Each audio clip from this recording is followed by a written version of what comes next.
Okay, this fly I'm going to be tying is actually a little variation on a hare's ear. It was a fly that we used this past year up north, which produced quite a few fish for us. And actually what it is it's a blonde hare's ear.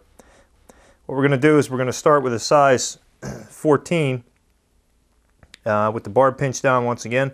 You can tie this fly in any size that you actually prefer. We try and stick with certain sizes, and 14 is probably like middle of the road type fly for us. What I'm going to do is I'm going to put a little bit of yellow thread on, and actually I tie a little bit different than my partner does. Where Dave starts at the back, I actually start at the front of the fly, and what I'm going to do is I'm going to lash my thread in, and I'm going to lay a base going back. What I like to do is, I know it's hard to see, but what I like to do is I try and like to keep my tag at a 45-degree angle, and I like the thread just slide right off of it, which puts one wrap right in front of the other one. I'm going to bring that back almost to the bend of the hook. Then I'm going to snip off the edge of the thread there. Okay, once I get it back to where I want it, I'm going to put my tail in place. What I'm going to do is I'm going to take a hackle fiber, actually from a bleached partridge. I reach down and grab one of these and pull it out. And as you can see, it has the webbing material still on it, the after shaft. What we're going to do is we're going to peel that right off so that we have the mottled feather left over. This is what we're going to use for our tail material. I'm going to reach up here and grab a pretty decent sized clump. I'm just going to fold it over so I have my tail ready to go. The fibers are pretty well stacked up even. That's the way we like it. I'm going to take that, tie it in, and I want the tail to extend back just a little bit past the bend of the hook, because what we're going to do is we're going to bend it up. I'm actually going to take one loose wrap to lash it down, a couple wraps in front of it, and then what we're going to do is we're going to use the technique that Dave actually uses, that he came up with, and we're going to take our finger and put our finger right on the vise, wrap the thread in behind it, pull the butts up, wrap in front, one more behind.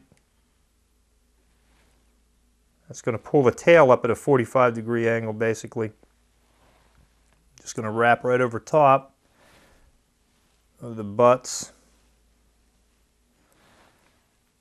lash them down right out of the way. That kind of gives you a taper on your body. And then we have the tail that's standing up for us, okay? The next thing I'm going to use is a little bit of, this is actually braided tinsel. I'm going to take a little bit of the braided tinsel right off of the spool and clip that down. What I like to do with mine is I like to tie it in right at the back. I don't quite run it up quite as far as Dave does. I'll lash in that tip right there.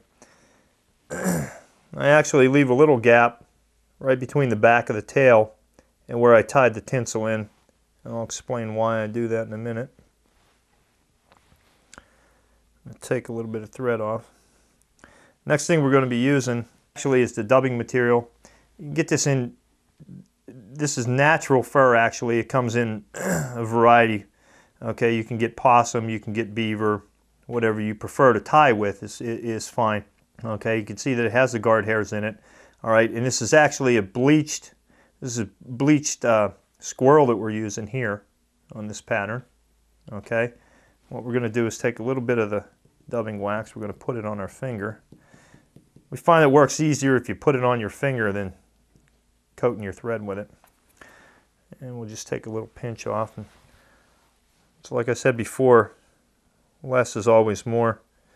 We're going to take and dub that in, and you want to wrap that as tight as you possibly can. One mistake that a lot of tiers do is they'll start dubbing the material in, and they actually dub back and forth with it when they're doing it. That's one thing you want to try and steer away from. You want to, once you start dubbing the material on, you want to go in one direction all the time.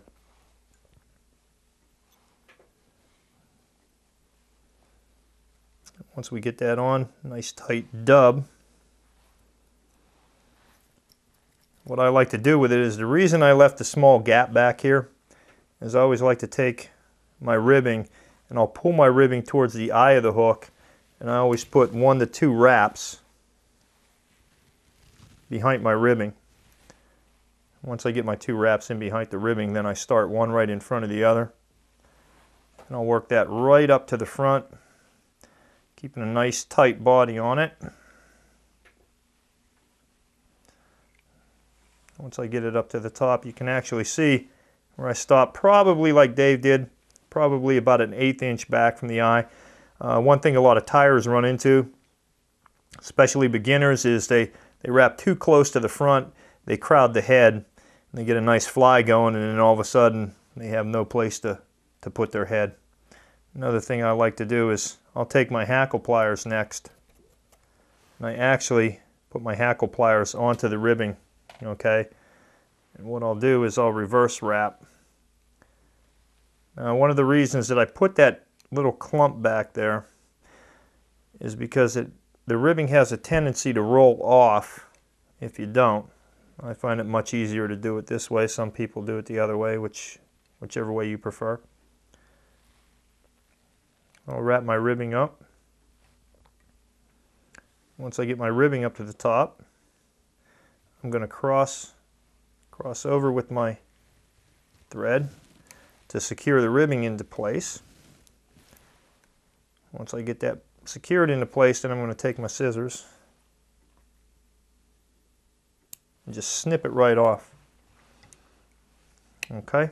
The next thing I do is take a little bit of the dubbing again. I'm going to make a little thorax, which it doesn't have to be dubbed on quite as tight as the first one. And I'm going to wrap that right in front of where I tied off my thread. And as you can see, I have the body wrapped on there, and I have the little ball that's built up right here for my thorax. Okay, once I do the thorax, I'm going to go back to this hide that I have right here. I'm going to reach down in here to actually get a hackle out of here that's the right size for the fly I'm tying, because it's going to imitate the legs on this fly. I've already taken one out. This is the feather we're going to use right here. And actually what I'm going to do is reach down into the fluff of the feather, or the tuft of the feather. I'm going to prep the feather by pulling those off. I'm going to snip the little piece off the bottom. Then I'm going to take and grab it by the tips, and I'm going to comb it back so that they're at a right angle. It takes a little bit of time, but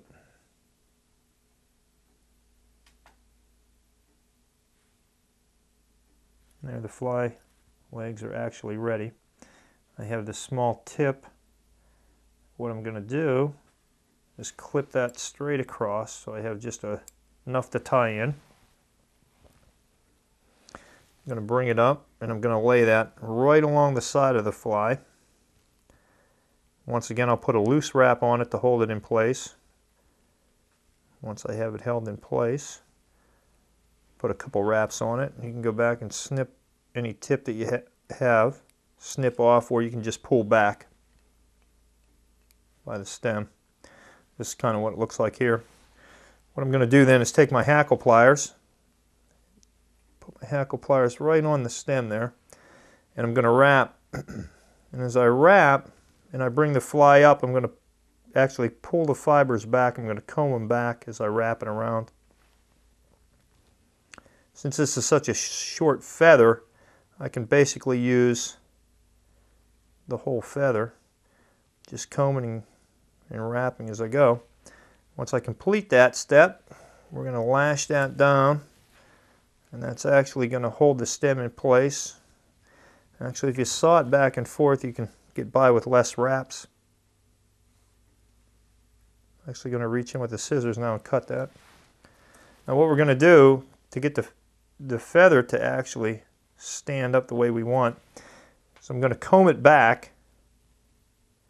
Once I comb it back, I'm going to wrap backwards about 3 wraps. When I leave go of the feathers, you can actually see how the feathers are combed back. The feathers are going to stay like that. Once again, when the fly goes through the water, those feathers are actually going to pulsate for you. And that's the whole key to these wet flies. The key to wet flies is movement. The more movement, the more fish. Simple as that. Basically this fly is tied from just a few feathers, and they're all taken from the same hide. Actually, if you can see in here where the mottled feathers are right in here, this is what we want to do. We want to kind of offset the colors on it a little bit. What we're going to use is some of these dark fibers that we have right here for the wing. So we have a nice mottled wing. So we're going to reach in and pluck one of those out. You can comb the feathers back actually, and you can actually see the feathers that you want to use that have the most color are towards the top. So we can pull some of the tuff off of this because we're not going to use that. And once again, if you grab the feather by the tip, comb it back a little bit, you can kind of see the feathers that we want to use right in here. And all we're going to do is reach in and grab a clump of these and peel them right back. The feathers are all kind of evenly tipped, which is a good thing. One thing about these wet flies that we tie, they're not to be confused with the classic wet flies that are tied by most of the guys. Alright, we tie a couple different patterns. There's a lot of patterns out there for show, and there's a lot of patterns out there for go. Our patterns are all tied for go. What we're going to do is once we even those tips up, lay that feather right on top. I like to have them extend back just a touch past where the legs are. Okay, if you can see how the wings extend back just a touch back past the hackle. What we'll do is we'll hold it. You can bring your thread up and grab it between your thumb and your index finger, which loosens up the thread. What I like to do then is just pull it down with a nice loose wrap that'll hold it in place, and then you can just go over top of it again. That'll lash it in place for you so that the wing doesn't move. And you can see after I've done that, the wing is perfectly on top of the fly. And what we're going to do next is reach in here and we're going to clip the fibers back at a 45-degree angle. Okay. Once we get that done, the next thing we're going to do is just finish the fly off by wrapping our head. Once we get the head completed, I'm going to reach over and grab the whip finish and finish our fly off. A couple wraps.